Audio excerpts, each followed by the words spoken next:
Kicking off the list at number 10. Ivan the Terrible. If his name didn't already give you a hint here, Ivan the Terrible was not a great lad. He was rather terrible. His Russian nickname translates to more than evil, so I figured who better to kick off this dark list with than this lad. The first Tsar of Russia back in the mid-1500s. Okay, he created Russia's secret police. Ivan IV enjoyed harming members of nobility, and he did so in cruel ways. A ray of sunshine appeared in 1564. Ivan the Terrible officially resigned. And then a year later, however, he immediately came back, so yeah. And then he took control of 1/3 of the Muscovite realms. Not a retirement at all. Right back up on that ruling evil horse, I guess. And then in 1581, he took out his heir to the throne, literally like a Game of Thrones villain, so yeah, he's evil to all those around him and his own family. Number 9. Caligula.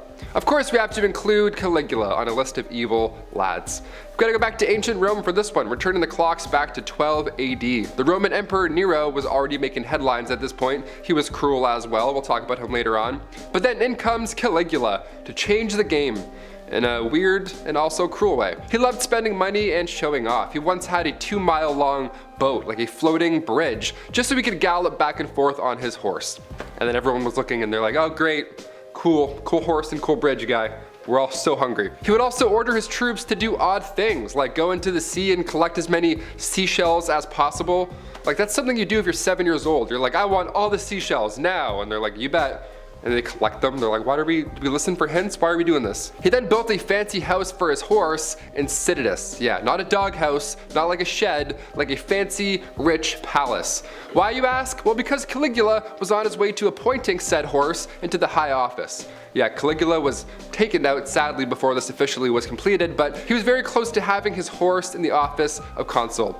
Imagine losing your job to this guy's horse. Imagine the things he would have done. He was en route to do some bad stuff. What a weirdo. Number 8, Queen Ranavalona. The last queen of Madagascar, Queen Ranavalona. One of the worst historically. She had quite the temper, it seemed.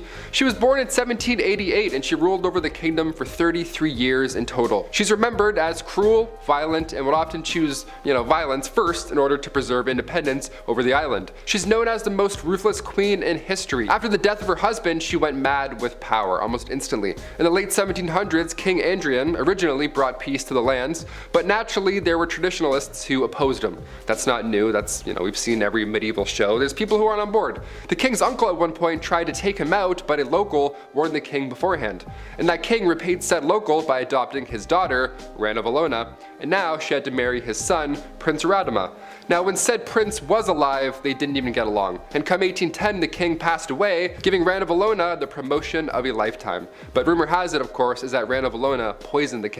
Just a rumor, but it is fitting as to what comes next. Ranavalona kept away the advances of the French and the British by leaving bodies of those who tried to attack prior out on display. Yeah, just sitting there on the beach. Like some Queen Cersei type stuff. I don't know. I've been watching a lot of Game of Thrones recently, a lot of evil people. In 1845, Queen Ranavalona ordered 50,000 subjects to build roads across the jungle for 4 months, this massive buffalo hunt, and well, 10,000 of those poor souls died of starvation during this and of course exhaustion. And not one buffalo was even hunted. Just poor leadership and deaths, a lot of deaths. Number 7, Jolly Jane Toppin. Okay, getting a little more recent for this one. In the 1880s, Jane Toppin, aka Jolly Jane, is now confessing to killing 31 people. And with that nickname and that many victims, yeah, I have to talk about her. Jolly Jane Toppin was a nurse working in Massachusetts. She would take care of the elderly, but instead of TLC, Jane would give them morphine and atropine. And to make things even more horrible, if such thing exists, Jane would lay next to her victim after she poisoned them and just would lie there while they were passing away. Yeah, evil, just evil and twisted, right? Just the worst thing ever. She managed to take the souls of 31 patients, but those numbers potentially reached the hundreds. She eventually and thankfully got caught and spent the remainder of her days lying alone in an asylum. Yeah, these killings began when she was younger after a boyfriend dumped her. That was the start of her mental decline, apparently. Number 6, George Chapman. Going back to the late 1800s again for this guy. He began his career as a Polish doctor, but in 1888, he moved to London, and that's when things got a little dicey. Once he arrived in London, Chapman sought out 4 mistresses. Not 3, not 2, 4, despite already being married beforehand, which you probably could have predicted. George was a doctor, he was a cheater, and you could have guessed it by the title of this list, he was also a killer. He poisoned all 4 of those mistresses with arsenic. Chapman was also thankfully caught and later was executed for these horrible crimes in 1903. This guy was so bad they actually thought perhaps this was Jack the Ripper, but that's been proven otherwise. Isn't that crazy? Like, oh, we thought you were this horrible person, but you're just your own unique horrible person. Nice. Now there's 2 of you. Horrible. Number 5, Anna Ivanova. Anna Ivanova, the cruel ice princess, aka the Empress of Russia back in 1730 to 1740. Where to begin? Okay, first of all, when you think ice princess, you want to put a magical spin on it, right? Because that's all we know. Well, this was Russia in the 1700s. This was not a magical fun time. Not a Disney princess, that's for sure. To celebrate their victory over the Ottoman Empire, Anna Ivanova gave the order to build an ice house, an ice palace, rather, to celebrate the marriage of one of her maids and a prince. Sounds joyous almost, magical one would say. Thing is, these guys didn't know each other prior to getting married, so that was weird as is, right? Can't forget that detail. They were complete strangers, but then they were forced to marry each other in a freezing cold palace literally made of ice in the dead of night. They had to ride an elephant as well as a newlywed couple. Poor elephant. And all the guests, they were also forced to dress up like clowns for this entire party. So even if you weren't getting married, you were forced to be humiliated still. All in the name of said ice queen. Yeah, a little different than Frozen, I'd say. A little tiny bit different than Frozen. This Anna is not great. Number 4, Nero.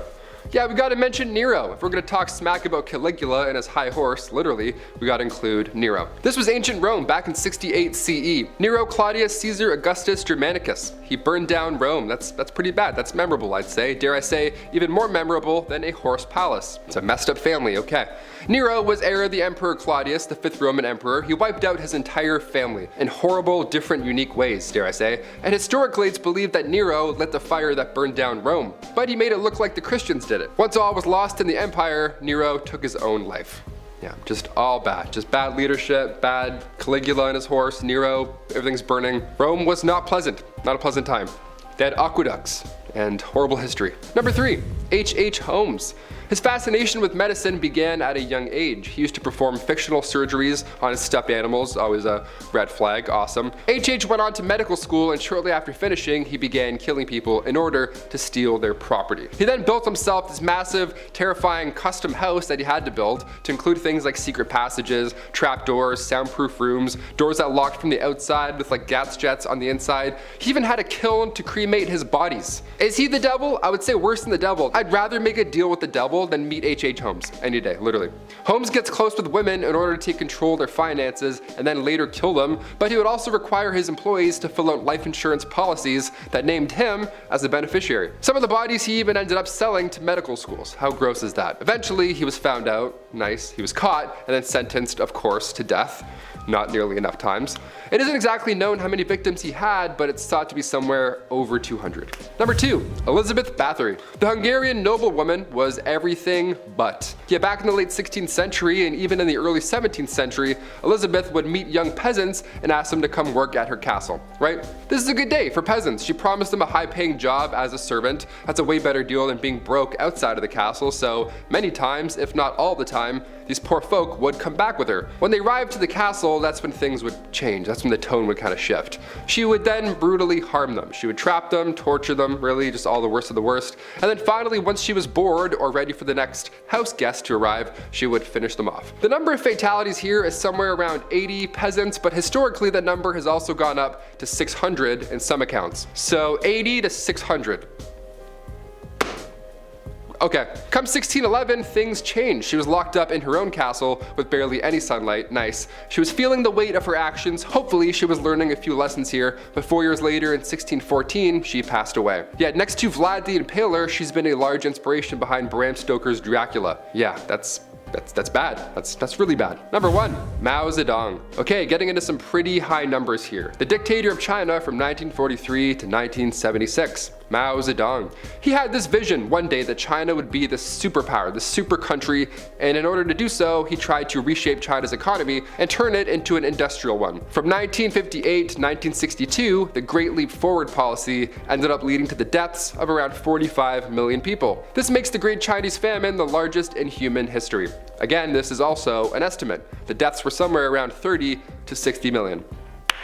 That feels like a number 1 to me. I don't know, I'd say that's a number 1. Can't really rate evil and bad, but definitely can't put that at number 8, can we? Starting off at our number 10 spot, we have the Behemoth. One of the oldest books in the Bible is Job, and within this book there is a gigantic and powerful creature called the Behemoth. In the book, the Behemoth is described as a powerful grass-eating animal whose, quote, bones are tubes of bronze, his limbs like bars of iron. This creature is so large it is described as having a tail that moves like a cedar, and this creature is only able to be tamed by God. One weird thing about this creature is that they really make sure to mention that it has a belly button. Not entirely sure why that was important, but they made it very clear. It is said that in Jewish tradition this creature is a primal earth monster as well as a symbol of chaos. In our number 9 spot today we have the first beast. This creature is so named because he is quite literally the first beast that is mentioned in Revelation, and everyone just felt like that summed it up well. This creature really is a beast, however, as being described with 7 heads and 10 horns as he rises up out of the ocean. I'm just saying, the Loch Ness Monster sounded creepy until I heard about this guy. This creature doesn't just have way too many heads and horns, however, no, of course not. He also has the mouth of a lion, the feet of a bear, and is said to have the body of a leopard. Imagine a lion, bear, leopard with 7 heads coming out of the ocean. Like, absolutely. No thank you. In our number 8 spot today we have the second beast. Okay, we talked about the first, so of course we also have to talk about the second as well. This beast, rather than rising from the ocean, shows up as he rises from the earth. Rather than 10 horns, this one's only got 2, but he also speaks like a dragon. The jury is out on what exactly that means, but I saw the dragons on Game of Thrones. I'm not too keen on any of those guys speaking to me. Basically, the whole job of this creature is that he can sort of perform these false miracles that drive people to worship the first beast, and if they don't worship the first beast, well, then he can kill them. I mean, sounds scary enough to me. In our number 7 spot today we have Leviathan. No, for once I am not talking about the prehistoric sea monster, and instead talking about the biblical creature that inspired its namesake. The Leviathan was a sea serpent monster who had more than one head, which seems to be a sort of theme we're seeing. This is a beast of chaos who is able to be defeated at the hands of God, as said in Isaiah 27:1.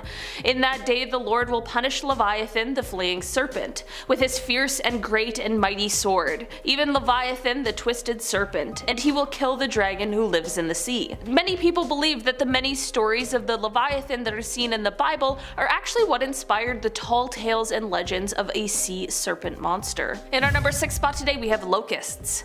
If you're new here, there's only one thing you need to know about me, and it's that I absolutely hate bugs. They're gross, they're creepy, they freak me out. But these guys in particular, locusts, well, they truly are something else.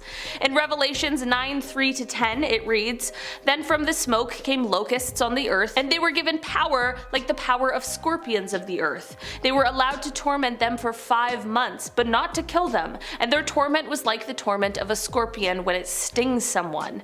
In appearance, the locusts were like horses prepared for battle. On their heads were what looked like crowns of gold. Their faces were like human faces." As one of the 10 plagues in the Bible, I ask, where does it end? This sounds like a true nightmare. And listen, we've fairly recently seen devastating swarms of locusts that caused a ton of damage, like in 2016 in Russia or 2020 in India. In our number 5 spot today we have cherubim. When we think of cherubs, we normally think of like a kind of Cupid type character, like a sweet little baby angel flying around. You know, nice stuff. Turns out, however, that is not at all what these babies are described as being. In Ezekiel 1:5-11 it says, "As I looked, behold, a stormy wind came out of the north, and a great cloud with brightness around it, and fire flashing forth continually, and in the midst of the fire as it were gleaming metal. And from the midst of it came the likeness of 4 living creatures, and this was their appearance. They had human likeness, but each had 4 faces, and each of them had 4 wings. Their legs were straight, and the soles of their feet were like the soles of a calf's foot, and they sparkled like burnished bronze. Under their wings on their 4 sides they had human hands, and the 4 had their faces and their wings thus. Their wings touched one another. Each one of them went straight forward without turning as they went. As for the likeness of their faces, each had a human face. The 4 had the face of a lion on the right side, the 4 had the face of an ox on the left side, and the 4 had the face of an eagle." colossal.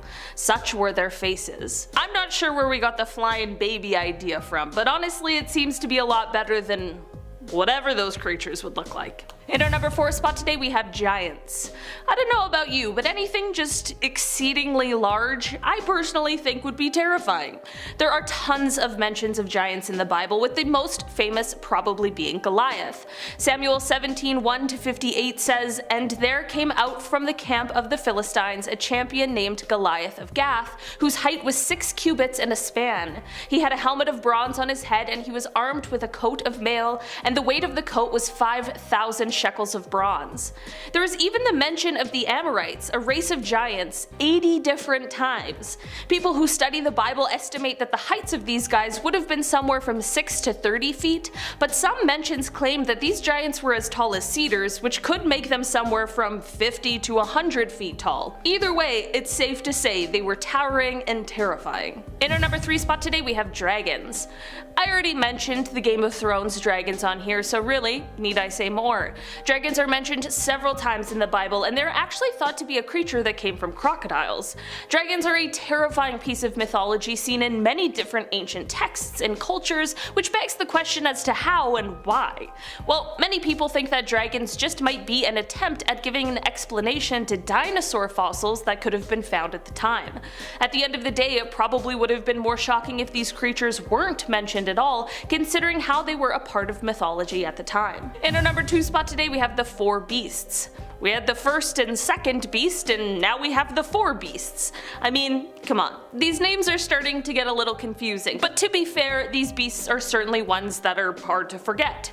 In the book of Daniel, he himself has a vision of 4 beasts which are said to represent the 4 empires.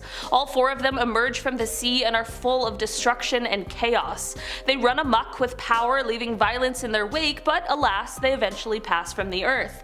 The first of the 4 is described as being a sort of cross between an eagle and a lion. The next is said to look like a bear who is hungry for flesh. The third is a leopard creature that has 4 wings and 4 heads.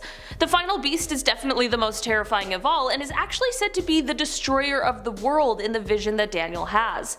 This beast is said to have 10 horns as well as teeth made from iron. In our number 1 spot today we have vampires. We aren't talking about Edward and Bella today, we are going to real creepy vampires who don't sparkle in the sunlight. Honestly, I was surprised to find out that there are vampires in the Bible, but according to Proverbs 30:14, there are those whose teeth are swords, whose fangs are knives, to devour the poor from off the earth, the needy from among mankind. It is said that there are about 50 different biblical verses that are said to either be about vampires or at least that have vampiric imagery. Many people claim that these passages have nothing to do with actual vampires, but I think that's safe to say about pretty much any of the monsters on this list today. There's just a lot of mention of blood drinking in the Bible, which many people connect to Satan himself. Kicking off the list at number 10, Berchta. Big Berchta, here we go. Awesome, can't wait to get cursed after doing this list. I'm gonna do some improv on demons, let's do it. Berchta, as well as the other demons on this list, have more than one name. So you may think you've heard of her, there's a chance it might ring a bell, but maybe not. Berchta is an old hag with gray hair and creepy eyes. She's a German, Austrian, Swiss demon who on a good day delivers presents to nice households on Epiphany. We love that. Nice number 10, nice slow intro. But the dumplings that you put out for her at the Feast of Epiphany, well, they better be good, or else her other nickname becomes evident. The Stomach Slasher, yeah, that's also a name she goes by. The legend has it, those dumplings, pancakes, anything not cooked right on that day, well, it's getting ripped back out of your stomach. Yeah, demons, we're talking about demons. Pretty horrible, right? I define demons scarier than the devil. What did you expect on this list? Let's move on, it's gonna be good. Number 9, Nidog. The Scandinavian terror of corpses. That's quite the nickname, my friend, keep it up. Nidog doesn't just target a specific group on a specific day like Berchta. Rather, Nidog is a massive dragon that has his sights set on the entire planet. That's right, everybody here on Earth. No matter where you are watching, it's coming for you. Little more threatening than a red guy with a goatee, in my humble opinion. His favorite snack is the 3rd root of Yggdrasil, aka the world tree. See, me personally, I'm more of a trail mix kind of guy. I lied, I actually just like M&Ms. I like M&Ms and I like doing this with snacks. Number 8, Pisachas. Flesh-eating demons from Vedic mythology. I did say this was a demon list, right? Just reminding you. This one's pretty twisted, I'm not gonna lie. These demons, as in yes, more than one, were created by Brahma. They were created with the intention to be the worst of the worst. Doesn't matter if you're living or dead, these demons will get you on either side, my friend. That's why their ideal hangout spot is always a graveyard. Those, nice cool places where ghosts hang out. They're trying to infect humans with madness. That's their whole goal. A pretty horrifying detail about pisachas are that they haunt places that have had horrible accidents happen. Places where bad stuff has happened. They're like, ah yes, perfect. The vibe is just right on this freeway. Travelers in South India will often carry with them a piece of iron, that or leaves from the neem tree, to ward these bad boys off. No flesh eaters in these woods. We're just hiking today. Number 7, Poriscoro. Fun to say, not fun to be around. Poriscoro. Poriscoro comes from Romani folklore. Believe it or not, this demon is one of the many offspring of Anna, queen of the fairies. Yeah, your mom's a fairy and you're a demon? What happened? What went wrong here? I've seen Hook. Everyone there seems like they're having a great time. Well, Poriscoro's father was the king of the demons, Loco. Yeah, that ought to do it. It's always the dad, right? At first, a cake was baked from the hair of a hellhound, the hair of a cat, and a powdered snake in order to repel the demon king, but instead, the lovely Poriscoro was born. Now he has a human body, 3 cat heads, 4 dog heads, and a snake as a tail. He has a snake as a tail. Do you feed it? Or does it? I have so many questions. 3 cat heads and 4 dog heads. This demon is all for the dog lovers out there. That's the ratio, 4 to 3, in case you're wondering. If there was one demon to blame for disease, apparently it's this guy. Number 6, Bean Nige. Also known as the Little Washer by the Ford, Bean Nige is a Scottish demon. Scottish demon, nice. Bagpipes and haggis beware. It's coming. The Scottish lady is not sweet and or stout. She's referred to as the omen of death. The omen of death, that's a pretty good one, honestly. She is short and she wears green clothing. Sounds pretty Scottish to me already. The jazzy thing about being here is that if you see her washing blood-stained linens, I guess it would be pretty obvious, first of all. It would mean that you yourself are going to meet your fate soon, so you don't want to see her doing any laundry anywhere near you. Because then she will attack you with whatever she's washing, which is kind of funny to me, I don't know. Imagine a demon charging at you with a damp turtleneck. That whip would suck though, honestly. Wet towels, that would really do it. If she makes contact with you, both of your legs will break. That's the myth here. That's a pretty lousy deal. That's horrible. The twist here is that if you see her first and then arrive to the water's edge before her, a little foot race, then you, my friend, will get 3 wishes. But is it really, do you want to do that? I don't know. I would panic. I'd be like, I wish your laundry was dry. Bye. Number 5, Sir God. In the great grimoire of Honorius, who historians believe was the Pope from 1216 to 1227, this Pope is famous for the way they would run their ceremonies. He was famous for summoning demons. Yeah, he would deliberately try and bring demons out just because. Yeah, pretty wild, right? Pretty memorable, I'd say. His whole thing was summoning a demon to only then cast it back into the fiery pits. He's like Mysterio from Spider-Man. He just puts on a show to then be the hero. It's like, great, let's just avoid all of it maybe. He would do this as a training method in case the day ever came where he needed to banish the devil himself. So in order to prevent any evil, he would purposely summon demons. Shurgat was a demon described as he who opens all locks, so don't even think about trying to hide from this one. Number 4, Agares. This next demon has a couple different appearances to witness. How fun is that? We love options, especially when it comes to demons. Neat. Agares can be either a man or a woman. If it's a man, he's old, and apparently he'll be seen riding a crocodile. So pretty obvious, I'd say, as far as appearances go. But if the demon Agares is in a female form, it's a little different, a little less jarring, I'd say. The demon's other appearance is young and beautiful, for sure not riding a crocodile as well. So say you cross the many paths of Agares, well, then what? Will you be riddled in disease, have your nose eaten by a crocodile? What now? What happens? Well, this demon will give you knowledge on every single language in the world. Thing is, the only words that you'll learn are the bad words. The worst of the worst. Evil, just horrible curse words. You'll be great on Xbox Live, that's about it. Another detail in the fine print is that Agares forces those who have left their home to always return. Yeah, imagine this demon in Lord of the Rings. Would have been one movie. Would have been a really bad movie. Number 3, Teki Teki. This demon comes from Japan, and the legend that surrounds them, I'm not gonna lie, I got chills reading about this. The legend has it that one day a woman was involved in a fatal train collision, and now her spirit, her very not happy, extremely vengeful spirit, will appear in front of you crawling on the floor. And you'll also hear train sounds throughout this entire interaction, so Pretty obvious, I'd say. How scary is that? If she encounters a person at night, which is usually when she's been seen, she'll chase you down, crawling, reminder, in hopes to get you to join the dark side.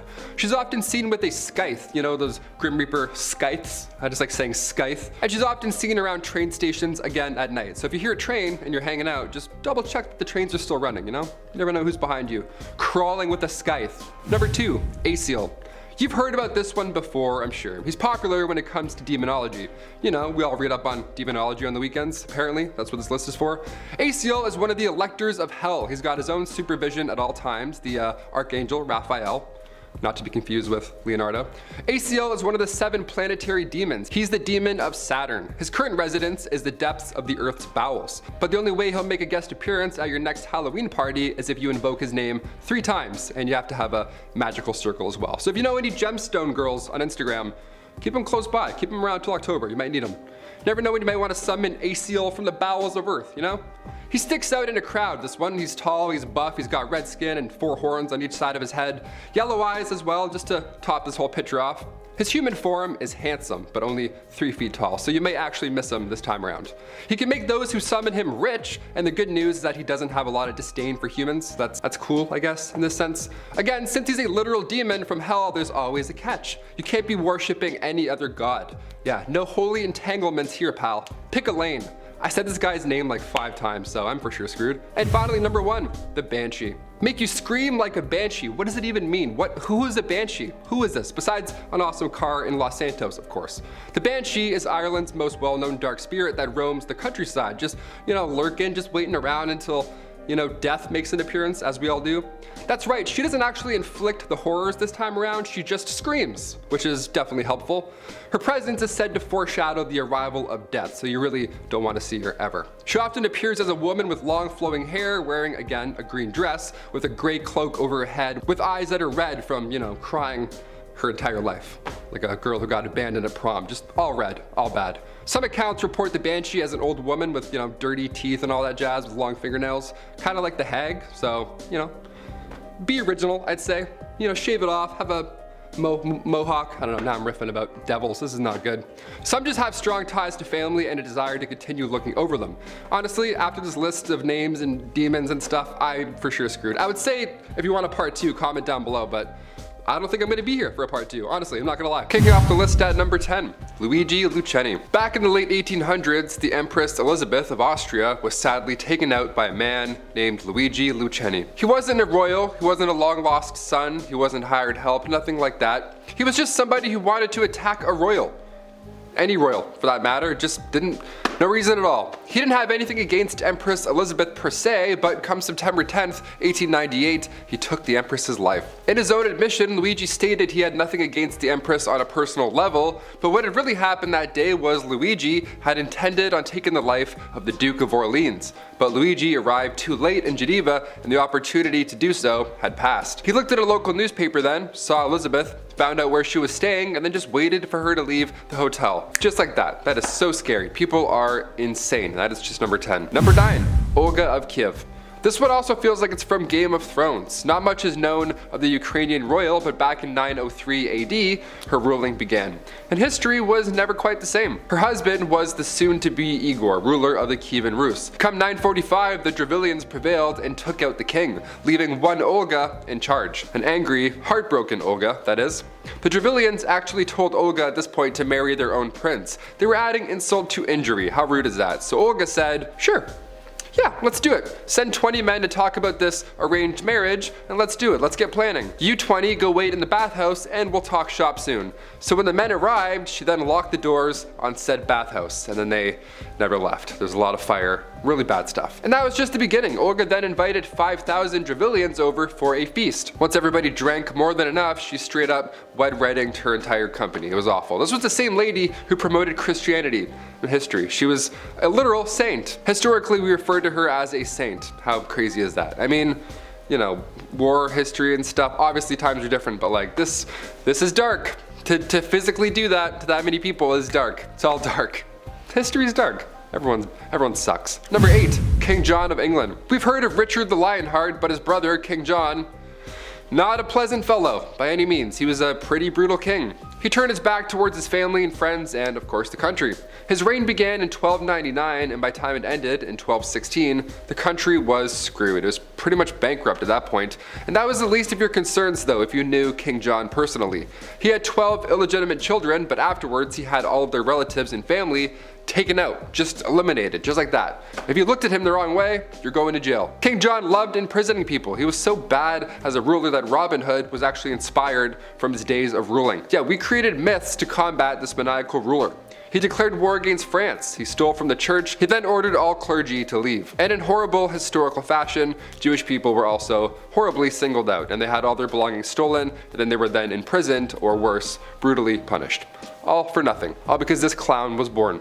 Number 7. Commodus. We mentioned Nero and Caligula in part 1, so why not dip our toes back in the ancient Roman waters again? Specifically 180 AD. Commodus wasn't exactly the most evil per se, but he didn't pay attention while he was in the driver's seat. He let things slide, he let things go south. He was too busy modeling himself after Hercules. He also portrayed himself as Hercules. I guess that's important, that's how you want to be remembered. Sure, great, that's one way to do it. But his love of the Roman games, that's where you start thinking, oh, something's up here. Maybe he is evil. Maybe he's actually quite evil all along. Who knew? Who would have thunk? He loved watching these Roman games so much that he finally entered himself. Yeah, he would just step in and brutally fight animals, humans, you name it. And then after it was done, he would charge the state a massive fee because, well, Commodus the mighty, holy Commodus, he made an appearance. And we're lucky, so now we should pay him. Okay, pal. He was so focused on how he wanted to be remembered in history that in 192 AD, he renamed Rome after himself. Yeah, and if that wasn't bad enough, he then changed all the 12 months to his 12 other names. A year later, when he was, taken out, all the names were changed back immediately. So he has no idea. No one tell him. Number 6, King Henry VIII. Catherine Howard was the Queen of England from 1540 to 1541. That's such a short amount of time, but why? What happened?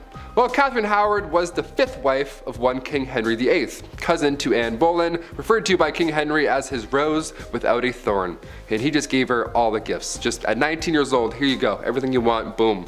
It looked great at first, but their marriage only lasted 1 year. That's when rumors, not letters or eyewitnesses, no, rumors started spreading about infidelity. And this is a medieval time, so there was little evidence that suggested that she had been romantically involved with somebody beforehand, but that didn't matter. We had a jealous king, so anything he says goes. You had me at 5th wife, She was then executed for adultery and treason at the Tower Green, February 13th, 1542. Number 5, Linda Hazard. Cool last name, kind of tips you off a little bit. She's been dubbed as the starvation doctor because back in the day, the late 1800s that is, if you somehow ended up in the office of one Linda Hazard, well, it didn't really matter what you were suffering with. Linda's advice, medical advice for pretty much everything that came in was too fast. A broken leg? No problem, just skip lunch. See how you feel. Give it time. Just a bad doctor, which is bad on one hand, but more than 40 of her patients ended up dying due to, starvation. Yeah, you could have guessed. She had her own sanitarium in Washington that was appropriately named Starvation Heights. Yeah, she wasn't even trying to hide it too. She's like, yeah, I'll call it this. You would think after 16 deaths, people would start asking questions. No, this is a long time ago. This is before a lot of things came into play. Eventually, Hazard was caught, convicted, and served 2 years in prison. And then 26 years later, in 1938, she herself died of, you guessed it, starvation. Don't take your own advice, Linda. It's not great advice. Number 4, Michael Swango. Going back to the 1980s for this one, kinda recent, okay? As a youngin', Michael Swango didn't play with Lego or K'NEX, my personal favorite. Instead, he would draw scenes of horrible crimes. Yeah, red flags, for sure. That went away for a bit when he grew up and got older, but when Michael later went to college, he decided to write his chemistry thesis on Georgy Markov. More specifically, he studied his horrific death caused by poison. Yeah, he was fascinated after that point. His newfound obsession was poisons, and how many lives they took historically, like ancient Roman days, really going back. Odd thing to study, but okay. During his 3rd year at school, 5 patients that saw him ended up passing away afterwards. This happened often, it's happened more and more, but one individual luckily survived, and she remembered everything that happened. She remembered that Swango had injected her with something a minute before she started to experience seizures. He still got away with it somehow, but then later he went to another hospital in Ohio in 1984, and he handed out donuts that later made the staff feel sick. And then when they required treatment, he then poisoned them. He got caught, was then sentenced to 5 years, but was released after 2. He then changed his name, moved to Virginia, got a job as a career counselor, and then poisoned those co-workers as well. He got caught after doing this like 3 more times. Now he's finally serving 3 life sentences at ADX Supermax Federal Prison. It's hard to sum up in a minute or so with just how many things he's done, how many lives he's took. It's really bad, but I implore you to read more about him. The Poison Doctor. My gosh, I'm having nightmares tonight. Number 3, Thomas Cream. Thomas Neil Cream, TNC, another Canadian monster. Originally, he graduated from McGill back in 1876, and after that, he traveled to London, England. This was during the time of the Industrial Revolution, so the demand for doctors here was extremely high. Thomas was there for business, and apparently he was there for pleasure. He enjoyed London's nightlife a lot. He would dance, drink, hook up with strangers, just, all the things you don't want your medical doctor doing, just mere hours before shift.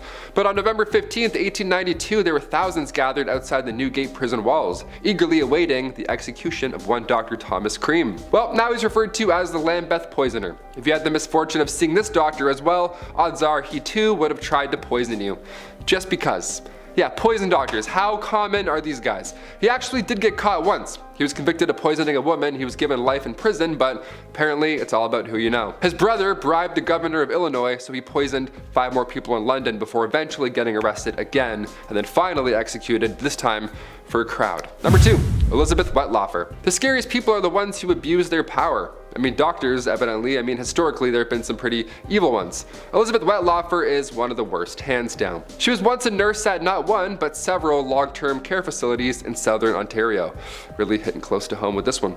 Elizabeth would use doses of insulin on their patients. That was her discreet way of taking lives. But it gets even worse. Dare I say, if you can believe that? After the patient had passed away, Elizabeth would then steal their belongings. In 2016, she quit her nursing job and then checked herself into a psychiatric hospital and confessed to all of her crimes. Those being 8 counts of first degree, 4 counts of attempted, and 2 counts of aggravated assault. Absolutely brutal. These happened from 2007 to 2016 in Woodstock, Ontario. Yeah, Woodstock of all places. Elizabeth is now in her late 50s, serving 8 concurrent life sentences, but after 25 years, thanks to Canadian law, she gets a chance at parole. Scary, huh? Yep, I'd agree. And finally, number 1. Queen Isabella of Spain. Look, we got pretty dark on this list, so we'll peel back the layers of unholiness for our last one here. We'll go to the 15th century. We'll go to Queen Isabella of Spain. She once ruled with King Ferdinand II for a while. She ruled from 1451 to 1504. While in power, she forced Catholicism upon all. Yeah, if you were Jewish, you had to attend the Spanish court and then convert, and if not, the Queen tossed you out. Horrible stuff. Recently, however, there have been a few calls to have her monuments removed from Canadian parks. At McDonald Park, for example, a monument has been up since 1958, and it's to honor the Queen's role in Columbus's arrival to the Americas. There's even a street named right after her, right across from the monument. Locals want all of it removed and or changed because, they're not fans of genocide.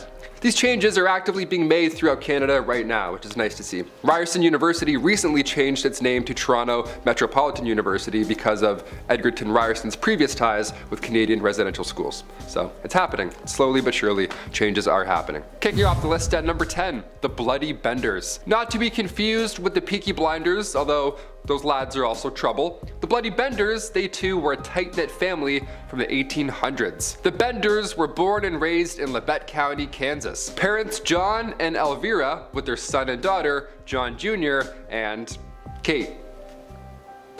The family didn't speak English too well, so they sadly couldn't make too many friends. Their daughter Kate was a known psychic as well. Mysterious family to say the least. Now cut to 1872, people are starting to go missing. Nobody's feeling safe anymore. Eventually word spread that the Bender family may have something to do with it. Okay, so upon further investigation, the Bender family fled their home immediately, and then that's when authorities found 9 bodies on their property, all in a secret room. So clearly the entire family had to be on board, so whatever hunch was happening, they were right. Hence why they all fled. Unless they're vampires, I don't think we have to worry about these guys anymore today, but still, how twisted, right? That's crazy. Families, right? Number 9, Wild Bill Longley. You're f***ed when Wild is in their name. Or Bill. Any Bill is bad news, really. Wild or Bill, this one's a bad one. Back in the 1860s, Wild Bill Longley just killed a man traveling through town. No act of violence or anything like that, he just decided to. And of course, this was the first of many for the twisted Bill Longley. 2 years later, Bill joined the army. He intended to stay for 5 years, but he left only after 2.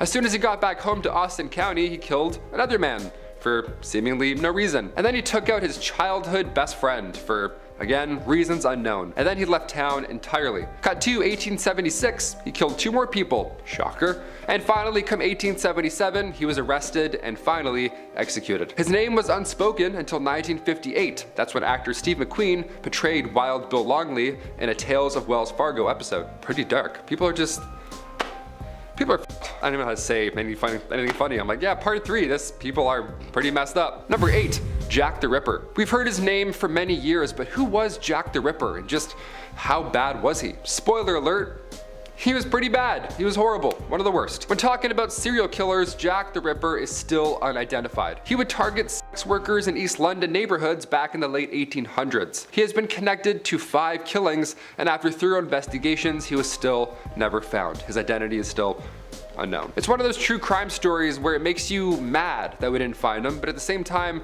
there's some relief that this was so long ago and he's for sure dead. Again, unless he's a vampire, this monster is gone. Number 7, the Werewolf of Dole. Now, speaking of monsters, okay, I lied. As far as haunting nicknames go, this guy takes the cake. This is horrible. The Werewolf of Dole. This man was a serial killer back in the 16th century, and the small town of Dole recalls this man, Giles Garnier. He would identify himself as a walking, talking, breathing werewolf. Yeah, he would walk all hunched over and stalk his victims before ultimately ending their life. How horrible is that? These people are real. Garnier confessed to killing 4 people, but beforehand, he was apparently given a special elixir by the devil himself. That's what apparently gave him said werewolf properties. Cut to January 1573, the Werewolf of Dyer was hunted and executed publicly. Classic, so dark, always public. Everything's so public and horrible. Imagine walking home and you're like, what's the werewolf? What's going on? What's going on in that town? Number 6, Burke and Hare. Ah yes, another 2-for-1. We love those on Most Amazing. These monsters were kicking back in the late 1820s. Now at this time in Edinburgh, Scotland, the medical science community was on the up and up. But in order to study new medicines to, avoid the next plague and all, they needed deceased bodies. Not a lot of folks volunteering their loved ones, so that's when these guys would come in. These 2 Irish brothers, they killed 17 people over 2 years. And then they proceeded to sell their corpses to Dr. Robert Knox, all for a little bit of cash, all in the name of science. How disgusting is that? It took 17 killings before somebody caught on to this horrible system. They would suffocate them in a way that's now referenced as burking. They got their own name. That's horrible. That's how much of an impact this guy's left. Their methods were just cruel. They would invite people into their lodge to then, kill them. Hare testified against Burke, so Burke got the old gallows treatment. But then it gets worse for the lad, believe it or not. He was publicly dissected. His skeleton is actually still on display at the Edinburgh Medical College Museum to this day. Got a whole museum, it's just a skeleton. So if you want to go curse at this man's femur, go ahead. Go tell him. Go tell him Taylor McWater sent ya. Also, say hi to my family. I love Edinburgh. I want to come back soon. Number 5, locked away. Heading back to the 1760s, the Crown Prince Sado of Korea. He was a very, very cruel prince. He enjoyed getting involved in parties, sexually explicit parties, if you catch my drift. I don't know why I'm doing this, but I'm sure there's a lot of this going on in those parties. He would light his clothes on fire just for the hell of it. And also, I almost forgot one important part. He enjoyed killing people in his castle every day for no reason. Again, monster. A couple people a day, yeah, just because he could get away with it. His father finally decided to do something about the situation because, well, Prince Sado was starting to attack his own family members. For years, he was killing random civilians, but now that the family's threatened, now it's an issue. Yeah, nice. That's when dad steps in. Great, we love a family man, thanks. His father ended up doing something pretty horrible, I'm not gonna lie, this is pretty dark. His father ended up locking him in a rice chest, like a literal small, like a treasure chest size chest, for the rest of his life. Yeah, the prince was locked away, not in a tower, but a chest. His body was discovered 8 days after it had been locked up. Yeah, that sound you just made, I made the same noise when I read it, and I was like, oh, gotta include that. Just a chest with a body, that's so gross. Imagine the smell.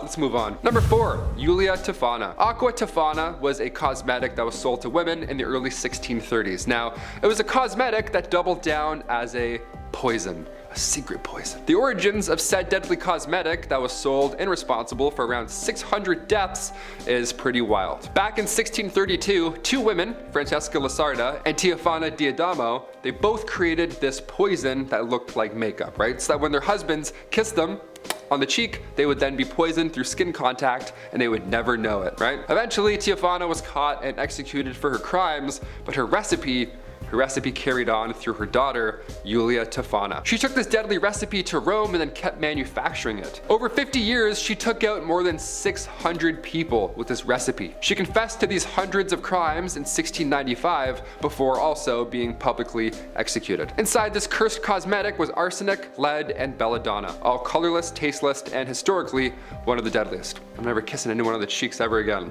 You know how often I would do that, my lady? So dangerous. Number 3, Elmer McCurdy. This one's insane, dare I say a little bit funny, so I had to include it before we finish off with the real dark stuff. Elmer McCurdy, okay, back in 1911, he decided to be a rootin' tootin' criminal. He attempted to rob a train.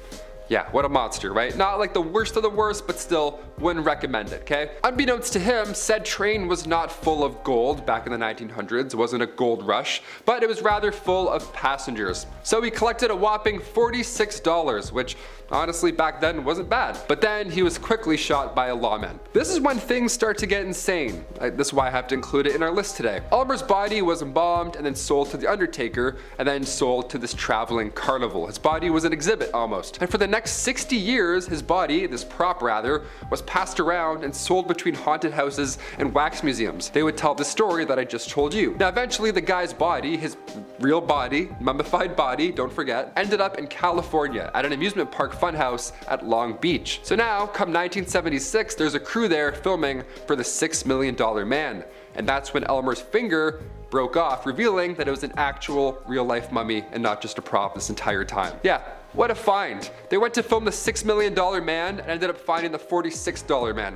How gross is that? That's a real finger. That's not a prop, that is a real finger. Number 2, John Bodkin Adams. He was once a general practitioner in the British community in Essex. Most of his patients were elderly and he treated his elderly patients with anything but care. See, from 1946 to 1956, John had around 160 patients that died suspiciously, and out of those 160, 132 of them all left their valuables over for him. Wow, what are the odds? He must have been a really great guy. It must have been some really great care that he was providing, right? It's not fishy at all. Of course, the wills were later found out to be fraud because, well, as per this list, it's the worst of all. Worst part of all this, John was acquitted after these crimes. His trial established that the doctrine of double effect, which is where a doctor giving treatment with the aim of relieving pain, may lawfully, as an unintentional result, shorten life. He's like, hey, sometimes it happens. They're like, that many times? I don't think that should happen that many times. You're in the triple digits, my dude. So out of the dozens and dozens of cases that ended horribly, Adams was only charged for 2 of them. He wasn't convicted of their deaths even in this case. He was just guilty of forging prescriptions and falsifying medical forms. So not even what he should have gotten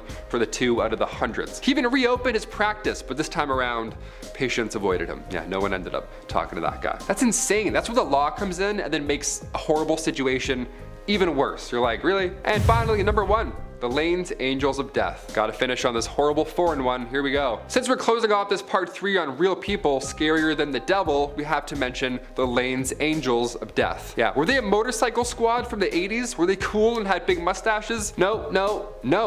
Now, they were a group of Australian nurses, yeah, working at the 4th largest medical facility in Vienna. At that time, it had over 2,000 staff members walking and talking through the building, including these 4 angels of death: Waltraud Wagner, Maria Gruber, Irene Ladoff, and Stefania Meyer.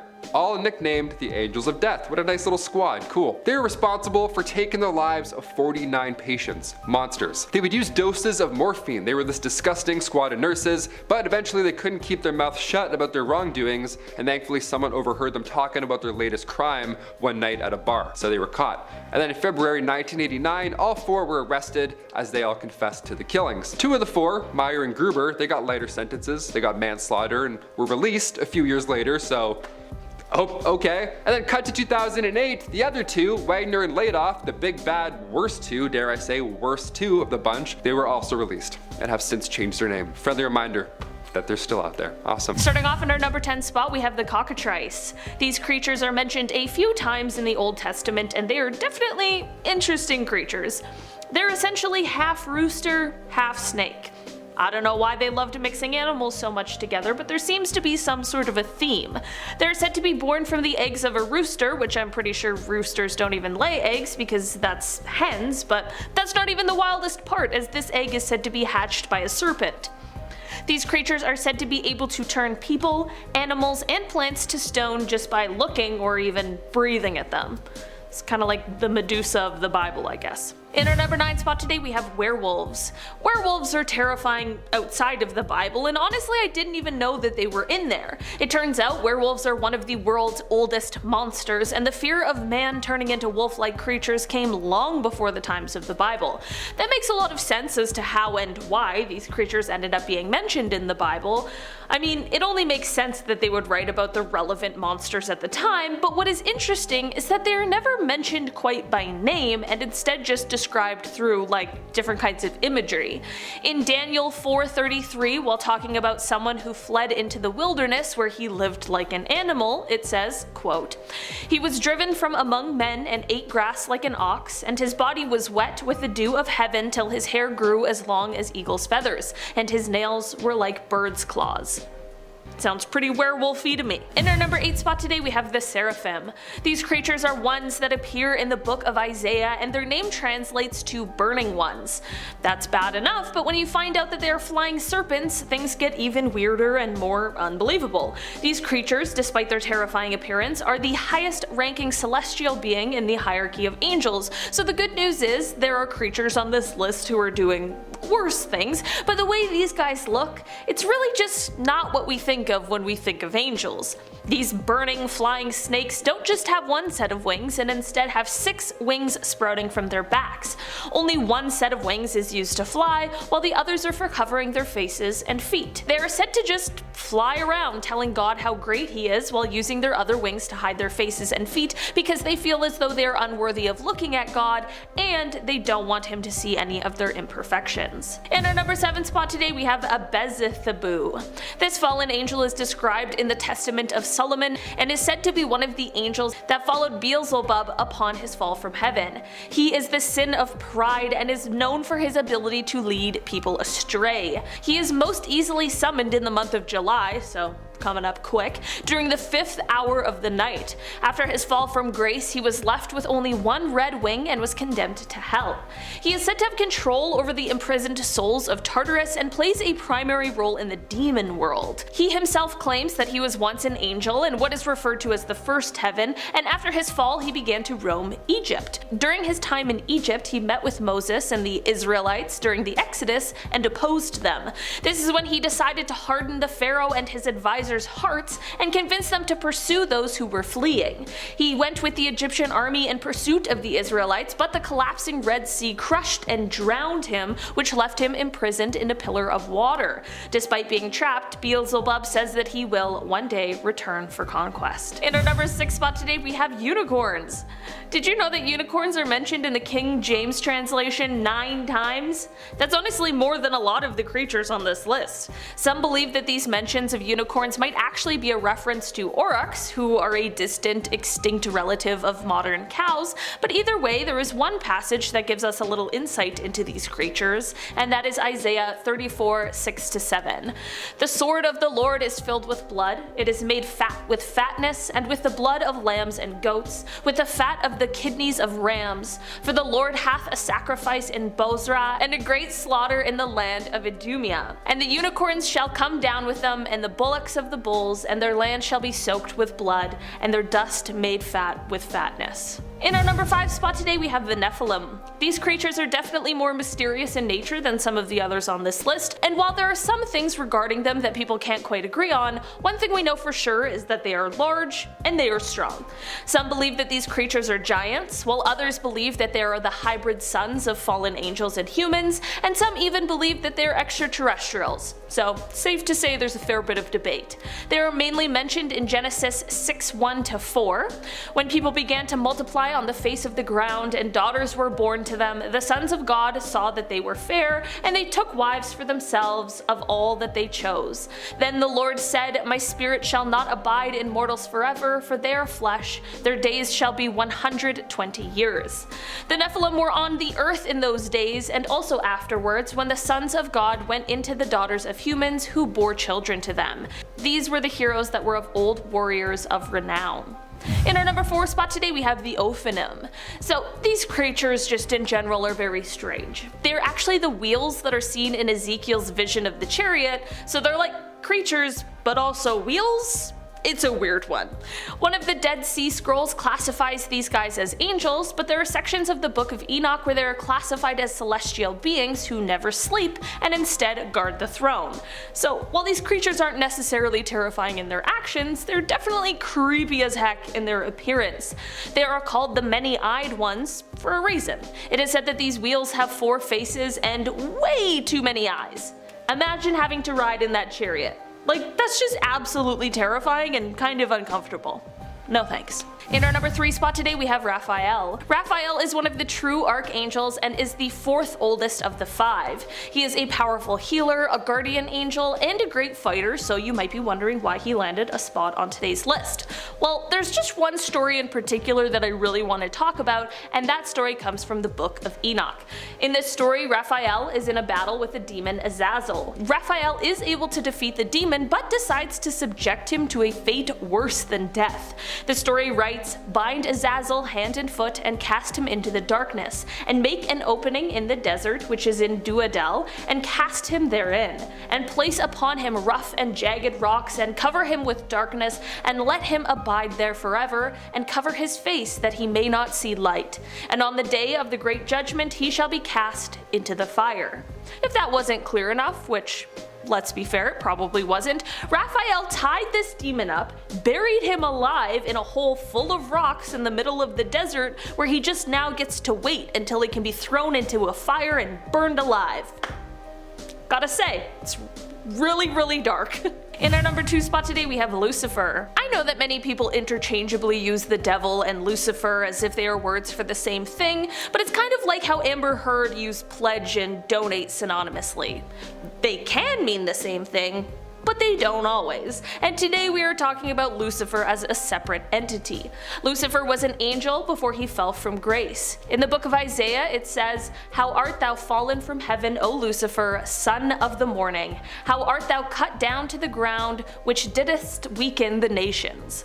Lucifer is now the ruler of hell, and he commands an entire army of sinners and demons, and he even tried to organize an uprising against God. So I think it's pretty clear exactly why he is a terrifying entity. He also uses his power to send terrible people to Earth in order to terrorize everyone, as well as to try and tempt non-sinners into the dark side. It is said that Lucifer also might just be the one who is responsible for the original sins that were seen in the Garden of Eden. Some believe that he is the snake who placed the temptation there. In our number 1 spot today we have the 200 million horsemen. Many of us are at least slightly familiar with the 4 horsemen of the apocalypse, but have you ever heard of the 200 million horsemen? Yeah, I hadn't until this list, and they are even more terrifying than just a regular group of 200 million horsemen would be. This is mostly due to their appearance, as they are said to have the heads of a lion as they spit fire, smoke, and brimstone from their mouths. Just one would be already terrifying, but think of millions and millions of them. They're also said to have tails like serpents, so we're just continually adding to this horror story. It is said that these horsemen will claim the lives of about 1/3 of humanity, and that there are 4 fallen angels who lead this army.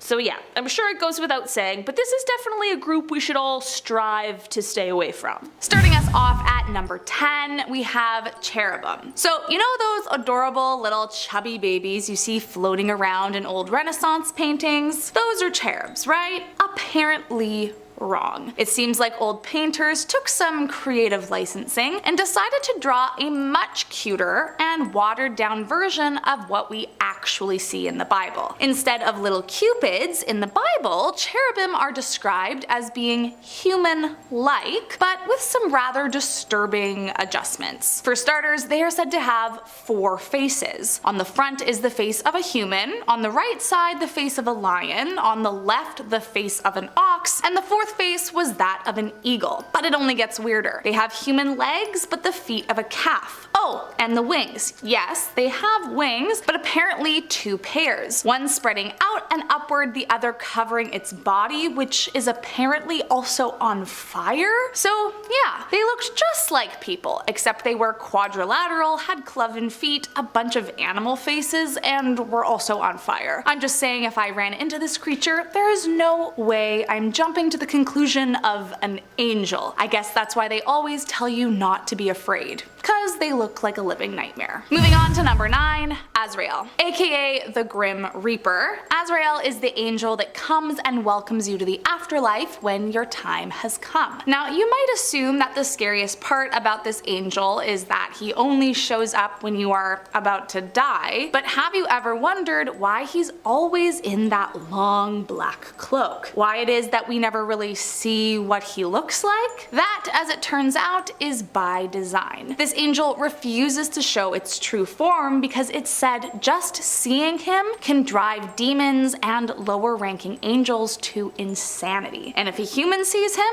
they will instantly die. But don't feel too left out, because according to the Islamic Book of Dead, Azrael has as many tongues and eyes as there are people on the planet, as well as 4,000 wings. I mean, just take a minute and really try to picture an entity made entirely out of tongues, eyeballs, and wings. It sounds like something out of a horror movie about an evil scientist. Next up at number 8, Seraphim. Usually when I think of snakes, the first thing that comes to mind is Satan, but apparently there are terrifying angels called Seraphim that are, I kid you not, flying serpents who hover above God's throne and sing in devotion to him. Each is said to have 6 wings, but only use 2 to fly and use the other 4 to cover up their feet and faces so as to show modesty before the Lord. Yes, as if a flying snake with 6 wings wasn't a terrifying enough image for you, let me just repeat that they have feet. Oh, and they are also on fire. Apparently a theme here. Now, to be clear, obviously they are angels, so their being on fire is not the same as a demon being on fire, and the implication is that these angels burn with love for God. But burning with love or not, if I was to see a flying and flaming serpent with 6 wings and feet, I would be pretty freaked out.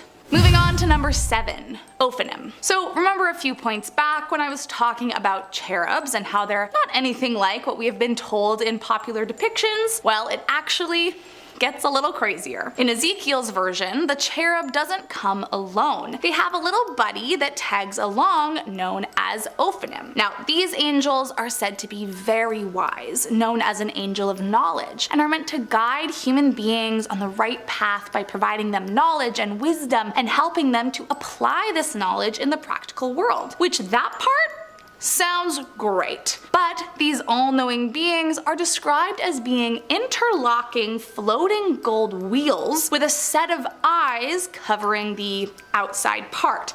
Oh, and of course, they are also on fire. Now, I don't know about you, but flaming wheels in the sky covered in hundreds of eyes, watching the world's every move to make sure that everything lines up with God's will, is not something that I would like to be face to face with. Plus, if they see something unholy or deemed against God's will, well, they will likely have no problem eliminating it entirely. Moving on to number 6, Samael. The archangel Samael, who is seen as the accuser, adversary, seducer, and destroyer, can often be associated with Satan or a fallen angel, but he's not necessarily evil, since his functions are also regarded as resulting in good, such as destroying sinners. That being said, in the story of the Garden of Eden, it was Samael who engineered the fall of Adam and Eve with a snake, and this is a little Easter egg for later, but according to the Book of Enoch, he is one of the Watchers who descended to Earth and essentially ruined everything. And if that wasn't terrifying enough, he's known to seduce people into acts of evil, causing them to sin so he can destroy them. So, like, maybe not the greatest of all angels, you know? Moving on to number 5, Kushiel. In Judeo-Christian folklore, the angel Kushiel, meaning rigid one of God, is one of the 7 angels of punishment and resides in hell, punishing the damned souls. Now, maybe I'm just a doofus, but I was under the impression that it was mostly demons doing the punishing in hell. Apparently not. According to scripture, Satan and his demons are inmates in hell, not its wardens or guards, and it's actually angels that do the punishment. So with that knowledge, as a presiding angel of hell, Kushiel is said to punish massive groups of people, like empires or countries, and to do so uses a whip made of fire, and it's said that each lashing brought on by the whip represents a collective sin committed by a large group of people, like war or genocide. Not to mention, with a name meaning the rigid one, I don't think he will be the one to let anyone off the hook. Which, to be clear, when his purpose is to punish groups of people who committed atrocities, it's not a bad thing, but it's still terrifying. Moving on to number 4. Trumpeting angels. In the book of Revelation, 7 trumpets are sounded, each by an angel, and with each trumpet that sounds, a new apocalyptic event begins. If that sounds terrifying to you, that's because it is. Upon the sound of the first trumpet, hail and fire mingled with blood is thrown to earth, burning up a third of the trees on the planet and all green grass. With the sounding of the second trumpet, something described as a great mountain burning with fire plunges into the sea and turns a third of the oceans to blood. Next, with the sound of a third, all of the sea life and a third of all the ships will be destroyed, and a great star called wormwood falls to the earth, poisoning a third of the planet's fresh water. After the fourth, a third of the light that shines from the sun, moon, and stars becomes dark. Following the fifth, a personified star falls from heaven and opens a bottomless pit that allows smoke to rise out of the pit and block the sunlight, which apparently lets out swarms of scorpion-tailed warhorses and locusts that have been commanded to torment anyone who does not have the seal of God on their forehead. When the sixth trumpet sounds, 4 angels command a force of 200 million mounted troops whose horses exude plagues of fire, smoke, and brimstone from their mouth that will kill a third of mankind. And finally, when the 7th trumpet sounds, loud voices in heaven will say, "The kingdom of the world has become the kingdom of our Lord and his Messiah, and he will reign forever and ever." I mean, if that's not terrifying, I don't know what is. Moving on to number 3.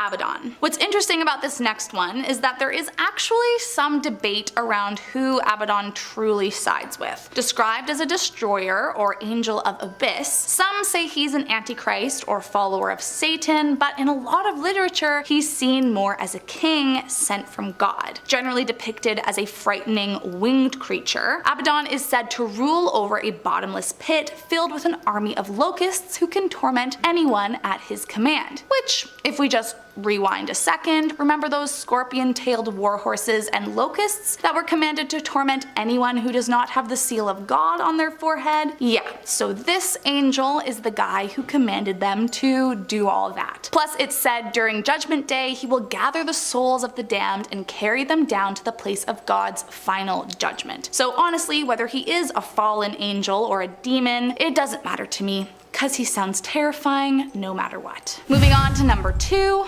Moloch. Since the medieval days, the bull-headed minotaur Moloch has been a widely feared entity that anyone with their head screwed on straight would want nothing to do with. But while he's often depicted as a demon, he's actually a fallen angel who joined Lucifer in the revolt against God. And oh boy, is he terrifying. The main reason is that Moloch was known to enjoy the young offspring of humans, and it's been suggested that those that viewed him as a deity would actually sacrifice their family members for him. In the book of Leviticus, it's mentioned that anyone who offered to give up their offspring to him would be stoned to death for their sins. To be fair, he is a fallen angel that feasts on the flesh of little ones, so I mean that checks out for me. If people were really throwing their own flesh and blood into pits of fire in order to please what they believe to be their god, let's just call that a fair consequence for their insane actions.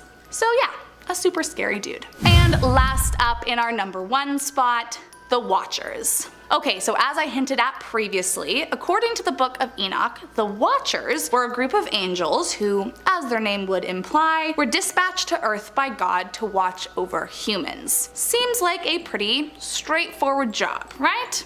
Apparently wrong. These angels quickly became enamored watching the human women, beginning to lust after them, and soon they disobeyed the order of God and began, well, being fruitful, to put it biblically. However, as one might have been able to predict, the offspring of a celestial being and a human was not not exactly a sweet little creature, but rather terrifying, bloodthirsty giants called Nephilim. These giants quickly seize control of Earth, forcing the humans to produce food for them, and unfortunately, due to the Watchers' overactive lust for the humans, the population of giants quickly spiraled out of control and the food ran out. So what did these giants begin doing? They started eating the humans and even each other. Just think. All of this could have been avoided if the Watchers weren't so pressed to have their way with the humans. Due to this crazy turn of events, God eventually chimed in to put his angels in a timeout, and his solution to the absolute anarchist bloodbath that the Watchers had brought upon Earth was to create a giant flood. He was pretty much like, you have messed this up so badly, let's just start from scratch. And as for the Watchers, they were imprisoned and forced to watch as their large sons either killed each other or drowned in the flood. So yeah, as a human woman, these guys would be my worst nightmare. Plus, they also ended the world.